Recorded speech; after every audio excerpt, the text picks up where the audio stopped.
예, 오늘은 피하기만 하다 더 힘들어지지는 않았나요? 피하기만 하다 더 힘들어지지는 않았나요? 라는 제목으로 하나님 말씀 증거하도록 하겠습니다. 지금 베드로 전서의 말씀인데 고난에서의 승리가 핵심입니다. 그래서 혹시 그 고난 당한 분들 있으면 무조건 베드로 전후서 읽어야 됩니다. 이게 고난 전문서예요. 고난에서의 승리. 핵심은 십자가로 승리하라. 그 방법이 세상과 다릅니다. 십자가로 승리하라. 그게 내용이라는 것입니다. 오늘 본문 내용을 보면은 요약함이 이거예요. 고난이 은혜라는 거예요. 어떻게 고난이 은혜일까? 이제 설명을 하고 있습니다. 고난이 은혜인 것. 그러니까 이게 십자가로 승리하라는 거죠. 첫 번째는 고난이 우리에게 배울 기회를 준다는 것입니다. 또 다른 말로 성장 기회를 준다라는 거예요. 오늘 18절을 보니까 뭐 주인에게 순종하라 그런데 관용하는 주인에게 순종하다 이건 뭐 어렵지 않죠. 그런데 까다로운 자들에게도 그리하라. 여기서 우리가 알 수 있는 것은 초대교회 멤버들 가운데 상당수가 노예였다는 것을 알 수 있죠. 하층민들. 그래서 그들에게 주는 메시지입니다. 그러지 않아도 고난이 있는데 뭐 하층민들이야 더 고난이 심하겠죠. 그러니까 까다로운 자들이란 건 뭐냐, 피할 수 없는 대상이다 이런 뜻이라는 것입니다. 근데 여기 보니까 두려워함으로 주인에게 순종하라. 누굴 두려워하는 거죠? 주인을 두려워하는 게 아니라 하나님을 두려워하는 거죠. 사람이 두려운 게 아닙니다. 형벌이 두려운 게 아니라 하나님을 경외하고 두려워하는 마음으로 주인을 섬기라 이렇게 말하고 있다는 것입니다. 요한일서 4장 20절을 보면은 뭐 이런 적용 많이 했죠. 우리 부모님 섬길 때도 뭐 이런 적용을 많이 하더라고요. 보지 못하는 바 하나님을 사랑할 수 없느니라. 거기 원래는 이거예요. 보이는 바 형제를 사랑하지 못하면은 어떻게 보지 못하는 하나님을 섬길 수 있겠느냐. 이걸 이제 그대로 적용해서 보이는 부모를 섬기지 못하면 어떻게 하나님을 섬길 수 있겠느냐. 보이지 않는 하나님을 섬기는 자들은 보이는 뭐 부모에게 순종하는 건 맞다. 이거 다 적용이 되겠죠. 우리가 기준이 이거라는 거예요. 보이지 않는 하나님을 섬기는 수준이라는 거예요. 우리 수준이. 보이지 않는 하나님을 사랑하는 수준의 우리 인생이 보이는 그 상전을 섬기지 못한다는 게 말이 되겠느냐. 이렇게 접근하고 있다라는 것입니다. 우리가 흔들흔들하는 이유는 항상 그렇습니다. 조건으로 나가면요, 우리는 언제나 흔들리게 돼 있습니다. 사람으로 나가면 언제나 흔들리게 돼 있다는 거예요. 오늘 이 본문의 핵심은 하나님이 중심이다 이 얘기를 지금 적용하고 있는 겁니다. 우리 신앙인들은 하나님이 중심 아니냐, 중심이 있는데 왜 흔들려요? 그러니까 이렇게 관용하는 주인이 있으면 이거 섬기는 거 당연하죠. 근데 까다로운 주인은 까다롭기 때문에 섬기지 않는다. 우리 이렇게 얘기하는 거죠. 그게 틀렸다라는 거예요. 이건 태도의 문제거든요. 환경이 좋기 때문에 순종한다. 그럼 나쁘면 순종 안 할 거예요? 그건 이렇게 얘기하는 거예요. 중심이 없지 않느냐. 하나님 때문이다는 거예요. 하나님 때문. 다윗을 보십시오. 다윗이 사울에게 충성했습니다. 이유가 뭘까요? 하나님 때문이죠. 사울 때문이 아니죠. 사울에게 무슨 뭐 선한 게 뭐 있겠어요. 그죠? 뭐 사위를 죽이려고 그러고 뭐 충성했던 사람을 죽이려고 그러잖아요. 그러니까 사울을 바라보고 나는 사람 보고 뭐 행할 거야 그러면 맨날 흔들리는 거야. 사람이 흔들리니까. 근데 하나님 때문에 다윗은 흔들리지 않았다라는 것입니다. 그러니까 아름다움이 있는 거죠. 요셉도 보십시오. 요셉이 뭐 감옥에 있거나 보디발의 집에 있거나 사람 때문에 뭐 흔들렸나요? 하나님 중심이니까 어딜 가든 흔들림이 없잖아요. 하나님이 그와 함께 동행하는 인생이기 때문에.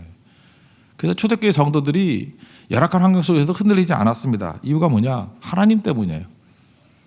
하나님 때문이라는 것이 우리에게 주는 힘이 엄청나다는 것입니다. 이거 실제로 우리 현장 속에 나와요. 좋은 리더는요, 팔로우를 탓하지 않습니다. 좋은 감독은 선수를 탓하지 않습니다.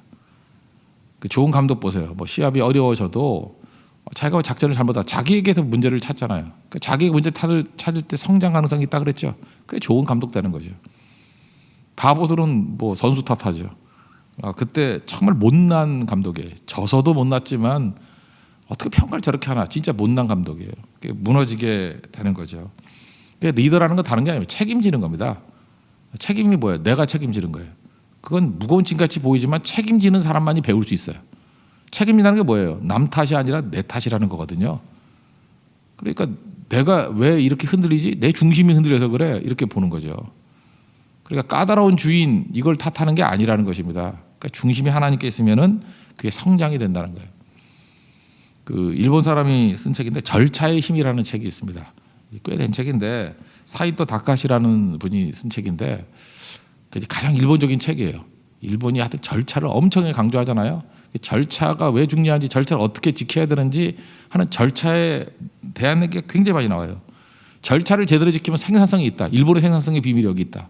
문제 해결의 능력이 있다. 절차가 중요하다는 거예요. 그런데 이 책이 딱딱한 것 같이 보이지만 읽으면 인사이트가 있어요. 절차의 힘, 그걸 읽어보는 순간에 관점이 바뀌어요. 이럴 수도 있구나. 또 하나가 중복을 피하게 돼요. 이 절차를 한번 따라서 한번 해보니까 효율이 있더라니까요. 이게 우리 똑같은 거 중복하잖아요. 중복이 싹 사라져버려요.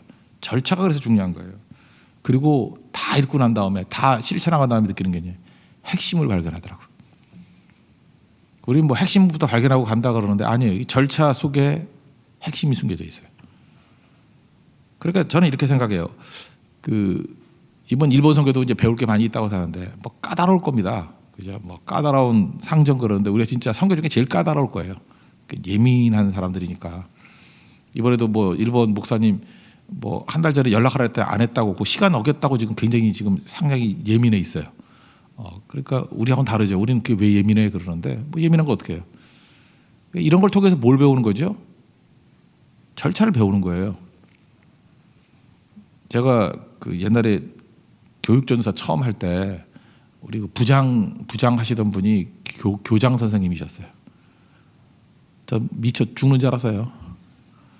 뭐 맨날 뭐 내라 그러고 뭐 얼마나 까다로운지 뭐 결제 이런 거 좋아하시는 분이에요. 뭐 잘 하지도 않았지만 하여튼간에 뭐 결제 이런 거.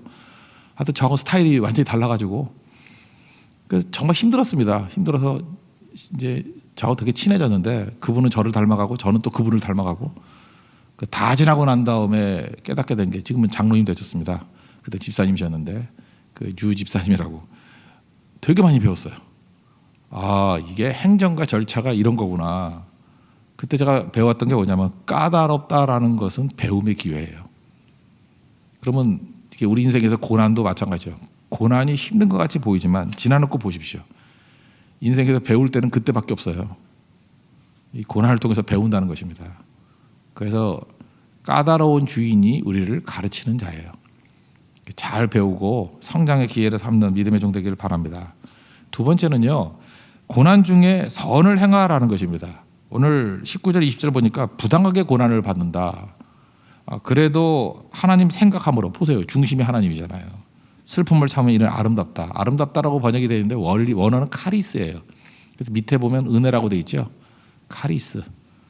그러니까 원문은 사실은 은혜다라는 거예요. 그러니까 부당하게 고난 받는 게 은혜다 이런 뜻이에요. 그 다음에 선을 행함으로 고난을 참으면 이는 하나님 앞에 은혜다, 카리스다. 이렇게 좀 엉뚱한 선언을 하고 있는 거죠. 왜 그럴까요? 이게 왜 아름다움이 될 수 있을까요? 이런 거죠. 우리 인생 가운데 어차피 고난은 다 있는 거거든요. 성경에 보면 고난을 떠날 수는 없다고 얘기를 해요. 그러면 죄를 지어서 고난 당하는 게 좋아요? 죄 없이 고난 당하는 게 좋아요? 똑같은 고난이라 그러면 죄 없이 당하는 고난이 훨씬 낫지요. 지금 오늘 성경은 이 얘기를 하는 거예요. 어차피 인생은 고난이야. 충성하는 것도 고난이라 그랬죠. 충성도 쉽지 않아요. 굉장히 힘든 건데. 그럼 배신은 쉬워요? 배신도 굉장히 힘들어요. 배신하려고 하면 머리도 써야 되지. 양심의 가책도 있지. 욕은 욕대로 먹지. 뭐 다 쉽지 않아요. 그렇다 그러면 우리 무조건 인생은 고난이다 이걸 전제를 깔고 선을 위해서 고난당하는 게 옳습니다. 이거는 예수 안 믿는 사람도 그런 얘기 했어요. 소크라테스가 뭐 억울한 일 되게 많았잖아요. 옆에 뭐 제자가 와가지고 그랬어요. 당신이 이렇게 부당하게 고난받는 거 모르냐고. 그때 소크라테스가 한마디 했어요. 그럼 너는 내가 정당하게 고난받는 것이 싫고 부당하게 정당하게 고난받는 것을 원하느냐? 부당하게 고난받는 것보다 뭐 그렇게 얘기했대요. 당연하죠. 정당하게 잘해서 고난받는 게 좋은 거죠. 그때 제자가 이제 할 말 없이 갔다 그러죠. 소크라테스가 뭐 독배를 마셨지만 부당한 거잖아요. 그러니까 소크라테스지. 그럼 뭐 죽을지 돼 가지고 독배 마신 게 뭐 기록에 남겠어요? 아무것도 아니죠. 하나님께서 우리에게 그렇게 말씀하고 계신다는 것입니다. 이건 베드로가 경험이 있거든요. 베드로가 고난이 올 때 대처를 어떻게 했는지 한번 보십시오. 고난이 오니까 악을 악으로 한번 접해봤어요. 막 잡으러 오니까 칼 뽑아들고 검으로 오니까 검으로 대항해봤어요. 크게 후회했죠. 이거 안 되는 거예요. 또 반대로 정반대로 고난이 오니까 피했어요. 계집종 앞에서 3번이나 부인하고 이것도 엄청나게 후회하고 회개했죠. 그러니까 베드로는 실패를 다 경험해봤던 거예요. 그냥 무력으로 대항도 해보고 피하기도 해보고 다 아무것도 아니야. 그러니까 고난당하는 것이 은혜라고 생각하면서 그때의 선을 행하는 거야. 이걸 말하고 있다는 것입니다. 은혜라는 말하고 기쁨이란 말하고 똑같은 거 아세요? 그 어원이 카리스, 은혜, 헬라 하나 배웁시다. 카리스, 은혜, 기쁨, 카라. 뭐 그룹도 있대, 카라라고. 예, 카라. 카라가 기쁨이에요, 기쁨. 그 다음에 그 어원이 똑같은 게 감사도 있어요. 그 뭐 스페인어인가 이렇게 인사하면 그라시아스 그러죠. 예, 거기서 나온 거야, 다. 카라에서 나온 거야. 카리스, 카라, 그라시아스 다 똑같아요. 그러니까 이 어원이 뭐예요? 은혜가 기쁨이고 기쁨이 감사고 감사하면 기쁨이 넘치는 거고 다 뿌리가 똑같다는 것입니다. 이게 언제요? 고난 중에 하나님께서 나를 불러주셨다. 이 생각 가지고 서는 것이 이게 제일 중요하다는 것입니다. 베드로의 고백 잊지 마십시오. 인생 다 고난이에요. 충성을 하면서 고난을 받는 게 나아요. 충성하면서 저같이 뭐 목사가 이게 새벽기도 준비하는 게 어려울 수 있죠. 새벽기도 준비하면서 고난 받는 게 낫지 뭐 병상에 누워 있는 게 나아요. 그렇죠. 그러니까 똑같은 거예요. 고난은 다 있어요. 인생이 뭐 편안함만 있는 게 아니에요. 절대로 놀고 먹어도요 그 안에 고난이 있어요. 근데 기왕 당하는 고난이라 그러면은 선을 위한 고난을 당하라. 하나님께서 우리에게 주시는 메시지입니다. 그래서 이걸 기쁘게 여기라는 것입니다. 그러니까 한 걸음 더 나가서 사실 두 번째 세 번째는 같은 얘기인데 부르심이라는 거예요. 이 고난이 은혜라는 것은 한 번 얘기가 아니고 이게 축적이 되놓으면은 사실은 이걸 위해서 우리가 부르심 입었다라는 거예요. 21절 보니까 이를 위하여 너희가 부르심을 받았나니 그랬죠. 콜링이 있다는 거죠. 예수님도 우리 고난 받으셔서 우리에게 본을 보이셨다 이런 말씀이 나오더라는 것입니다. 여러분 우리 인생이 지금 세상이요 참 이상해졌어요. 그냥 뭐라 그러죠? 쾌락만능주의가 됐다 그러나요? 그냥 고난받기 싫어해요. 그냥 다 편한 거. 그래서 행복지상주의, 쾌락지상주의 뭐 똑같은 얘기인데 그냥 행복해지려고 다 미쳐 있어요. 그래서 행복이 없어요. 쾌락을 위해서 미쳐 있어요. 그래서 쾌락이 없어요. 그래서 지금 알게 모르게 세상의 가치관이 우리에게 밀어닥치고 있어요. 쾌락은 선이고 고난은 악이다. 고난이 악이에요? 고난이 악이냐고요. 성경에 그 예수님이 악이에요? 아니죠. 그래서 사람들이 편한 거 찾아요. 그러니까 편한 직장이 좋은 직장이잖아요. 편한 직장이 좋은 직장이 죽이는 직장이지. 우리 지금 생각을 이상하게 하고 있어요. 세상에서. 그러니까 성장이 없는 거예요. 성장이. 예수님께서 우리에게 말씀하신 게 뭐냐면 일단은 부르심이라는 거예요. 부르심. 우리가 부르심으로 왔다. 부르심으로 온 사람은 힘들어도 넘어지지 않습니다. 무슨 일을 한번 해보세요. 부르심 속에는요 고난이 있어요. 이게 쉬운 거 부른 게 아니잖아요. 우리 군인들 가운데도 뭐 해병대 이런 데는 특별히 부르심 입어서 가는 사람들 아니에요.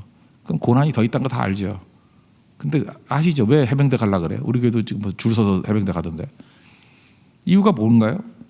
거기에 자부심도 있고 기쁨도 있고 배움도 있고 뭐 좋은 거 다 있다라는 거예요. 그러니까 편한 길 가는 사람 편해요? 편하냐고. 그 옛날에 뭐 동해에서 뭐 일하는 군대 대신에 그거 뭐 편해요? 맨날 도시락 숨기고 다니고 막 그러던데 부끄러워하고 우리 교도 출신들 많이 있는데 크게 웃는 분이 그런 분인데 하여튼 그래요. 뭐 좋냐고 뭐 그거 아니죠. 끝까지 지나놓고 보면은 그게 반드시 좋은 것만이 아니라는 것입니다. 편한 자리, 편한 관계 추구하면 무너진다는 거예요. 결혼을 이제 앞두고 있는 사람이 있는데요. 이제 목사도 좀 그런 게 있잖아요. 어떤 때는 뭐 이렇게 지지해 주는 것도 있지만 좀 아쉬워서 아쉽다기보다 좀 이렇게 의구심이 생기는 결혼도 있지 않습니까? 그래서 잠깐 물었어요. 제가 잠깐 물어보는 거는 뭐 의구심이 있으니까 잠깐 물어보는 거죠. 그런데 제가 그 결혼 마지막에는 찬성을 했어요. 찬성을 했던 이유가 뭐냐면은 이게 겉으로 볼 때는 어울리진 않아요. 어울리진 않는데 왜 결혼을 하니? 그랬더니 그 사람을 도와주려고 결혼한대.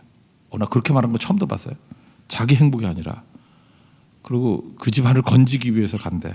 무슨 선교를 너무 많이 했더니 얘가 착각을 한 것 같아. 지금 선교사 의지로.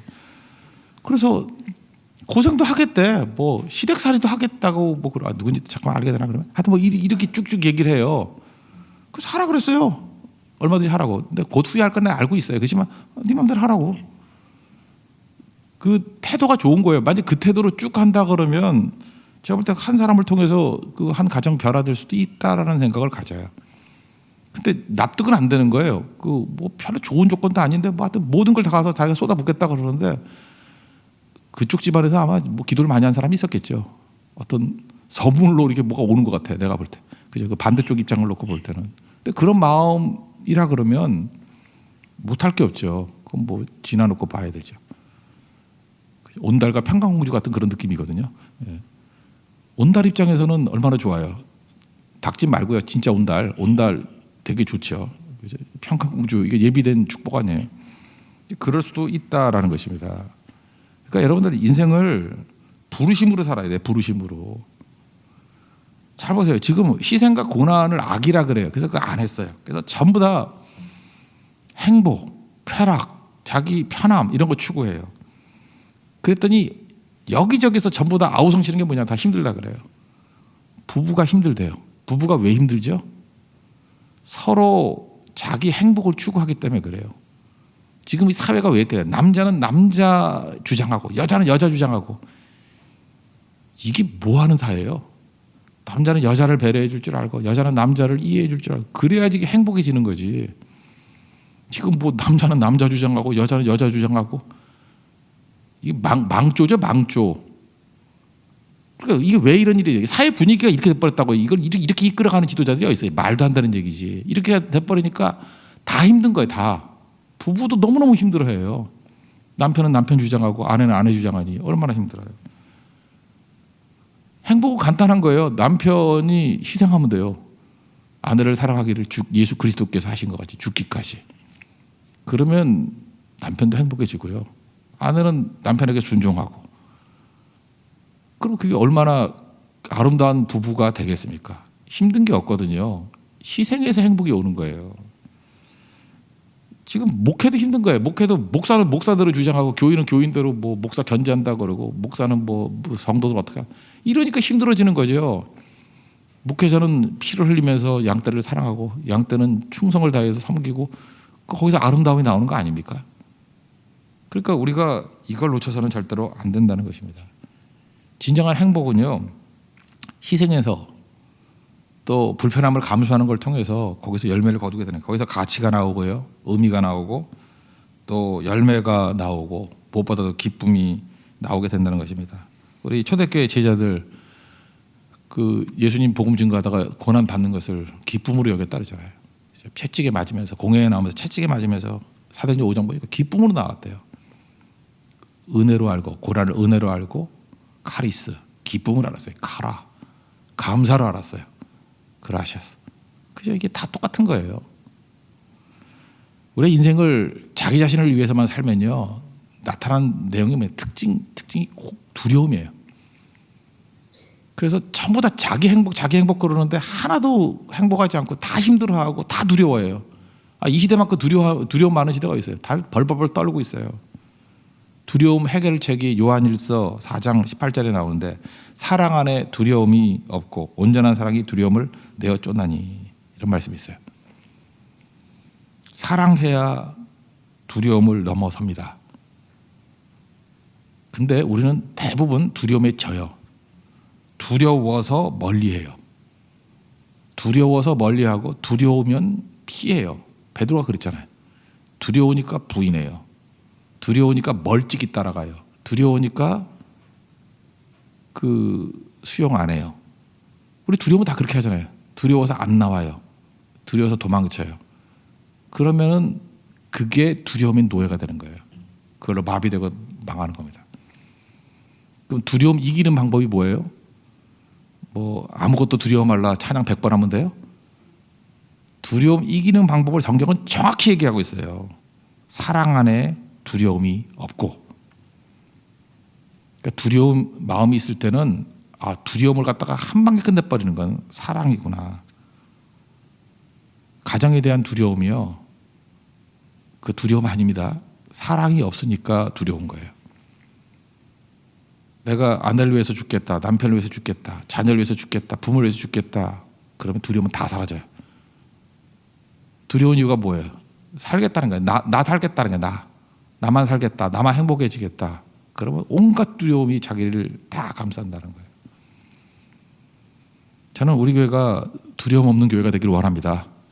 간단해요. 온 성도가 그리스도를 알고 그리스도의 사랑으로 서 있으면은, 사랑이 뭐예요? 사랑의 본질이 수고고 희생 아니에요. 그러면 일단은 힘든 건 있을지를 몰라요. 근데 힘든데 기뻐요. 힘든데 열매가 있어요.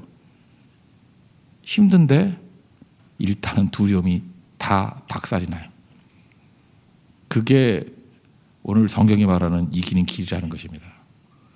오늘도 우리 삶 가운데 닥쳐오는 모든 고난 속에서 이길 수 있는 하나님의 신실한 종 되기를 축원합니다.